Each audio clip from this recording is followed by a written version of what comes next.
এইভাবে মাংস রান্না করলে কিন্তু গরম ভাতের সঙ্গে অসাধারণ লাগে খেতে। আমি আজকে এভাবেই রান্না করব।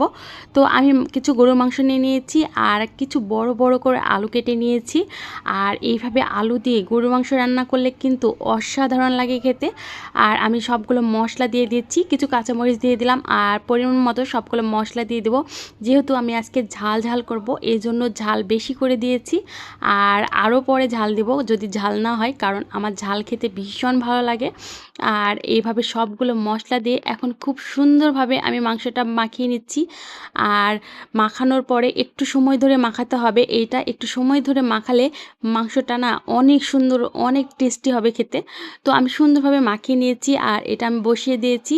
আর তারপরে এই মাংস আর আলুটা আমি একটু বেশি সময় ধরে কষিয়ে নেব। এই যে একদম পোড়া পোড়া করে কষিয়ে নিচ্ছি, এতে করে মাংসর গ্রানটা অনেক সুন্দর আসবে আর খেতেও অনেক সুন্দর লাগবে, অসাধারণ লাগবে। তো আমি খুব সুন্দরভাবে এই মাংস আর আলু একসঙ্গে কষিয়ে নিচ্ছি। আর তারপরে পরিমাণ মতো মাংসটা কষিয়ে নিয়েছি আর কিছু পানি গরম করে নিয়েছিলাম, এই গরম পানিটা আমি দিয়ে দিলাম। খুব বেশি পানি দিলাম না, কারণ আমি এই মাংসটা প্রেশার কুকারে সেদ্ধ করে নেব। আর যখন প্রেশার কুকারে এইভাবে সুন্দরভাবে কিছুক্ষণ সময় ধরে কষিয়ে নেওয়ার পরে মাংসটা রান্না করলে কিন্তু অনেক মজা হয় খেতে, একদম ভালো লাগে খেতে, মন্দ লাগে না। আর আমার কাছে তো খুবই ভালো লাগে। আর এভাবে আমি যখন হাতে সময় থাকে না, এভাবেই রান্না করে ফেলি। তো আমি পরিমাণ মতো পানি দিয়ে দিয়েছি আর এটা আমি এখন ভালোভাবে লাগিয়ে কিছুক্ষণ রান্না করে নেব। তো মাংসটা আমার হয়ে আসছে, এই যে দেখেন ধোয়া ধোয়া, অসাধারণ হয়েছে মাংসটা, কিন্তু অনেক ঝাল হয়েছে। আর দেখেন খেতে একদম অনেক মজা হবে, আমার মনে হয় অনেক মজা হবে খেতে। তো আমি এটা ভালোভাবে একটু উল্টে পাল্টে দিলাম আর আর পরিমাণ মতো সব কিছু দিয়েছি, ঠিক হয়েছে কিনা সেটা দেখলাম। তো সবগুলো ঠিক হয়েছে, এটা এখন পরিবেশন করার পালা। আর আজকে দুপুরে এই রেসিপিটাই রেখেছি। তো মাংসটা আমার হয়ে গেছে, এখন এটা আমি উঠাই নেব। তো সবগুলো মাংস আমি একটা বাটিতে উঠাই নিচ্ছি।